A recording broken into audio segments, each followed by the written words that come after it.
হযরত মুসা আলাইহিস সালাতু ওয়াস সালাম জলিল কদর একজন পয়গম্বর ছিলেন। আল্লাহ রাব্বুল আলামিনের সাথে সবচেয়ে বেশি কথা বলছেন তুর পাহাড়ে গিয়ে হযরত মুসা আলাইহিস সালাতু ওয়াস সালাম। এর মতো এত কথা অন্য কোন নবী রাসূলও বলেন।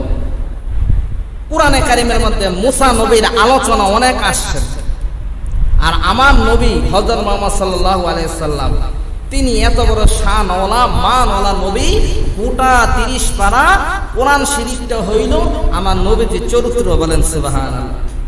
হযরত মুসা আলাইহিস সালাতু ওয়াস সালাম বলতেছেন, আমার বিবির অন্তঃসত্ত্বা, আমার বিবি পেটের মধ্যে ব্যথার যন্ত্রণা শুরু হয়ে গিয়েছে।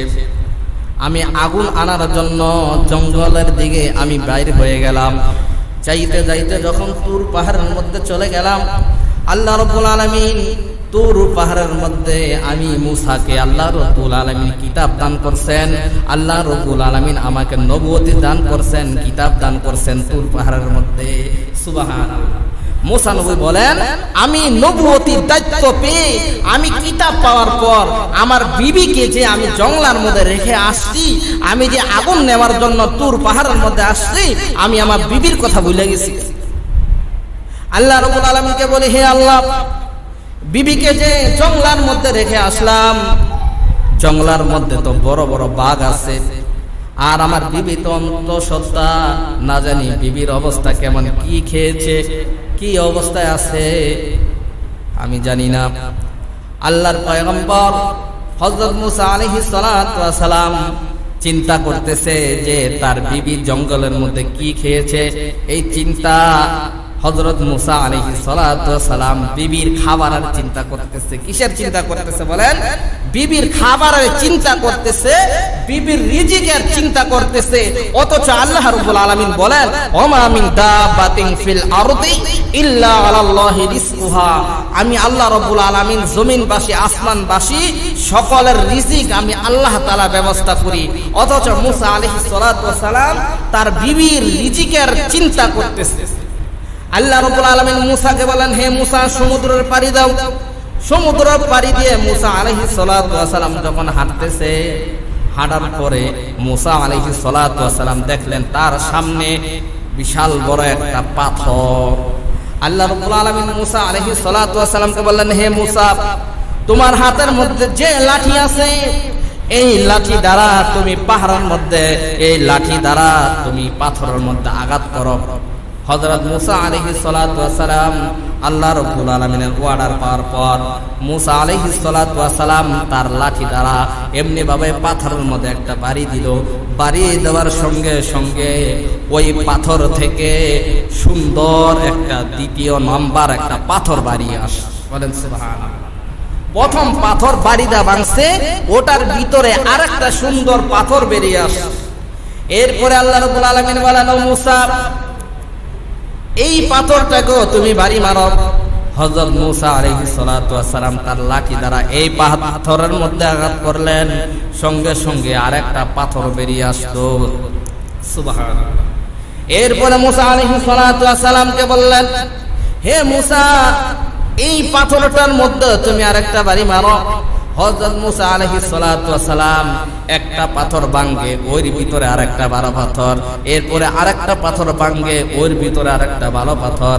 এরপরে আরেকটা পাথর ভাঙে, ওই পাথরের মধ্যে একটা ভালো পাথর।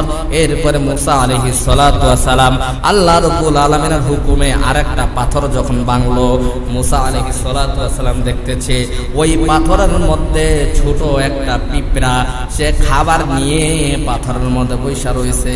বলেন সুবহানাল্লাহ। আল্লাহ রাব্বুল আলামিন বুঝাইতে চাইলেন, হে মুসা, তোমার বিবি অন্তঃসত্ত্বা, তুমি তোমার বিবির খাবারের চিন্তা করতেছো, অথচ আমি আল্লাহ তাআলা একটা একটা করে তুমি পাথর বাংলা এমনি ভাবে 3টা পাথর বাংলা।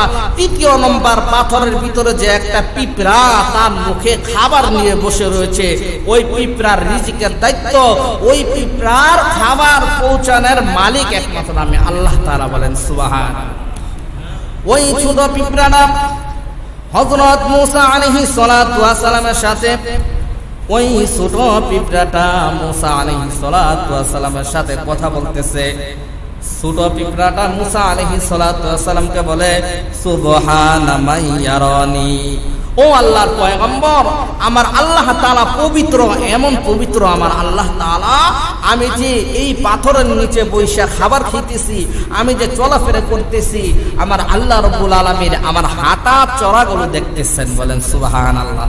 আমার হাঁটা চলা আমার আল্লাহ তাআলা আমাকে দেখতেছেন। সুবহানাল্লাহ। এরপরে ছোট পিঁপড়াটা বলতেছেন, ও আল্লাহর পয়গম্বর মুসা, ওয়াসমাউ কালামি, আমি যে আপনার সাথে কথা বলতেছি, এটাও আমার আল্লাহ রাব্বুল আলামিন, তিনি আমার কথাগুলো শুনেন এবং তিনি আমার কথাগুলো শুনেন। সুবহানাল্লাহ। এরপরে ছোট পিঁপড়াটা বলতেছেন, ওয়ায়ুরসিলু রিজকি, আমার আল্লাহ রাব্বুল আলামিন তিনি আমার এই পাথরের নিচে আমি পিঁপড়ার রিজিকগুলো আমার আল্লাহ রাব্বুল আলামিন পৌঁছে দেন।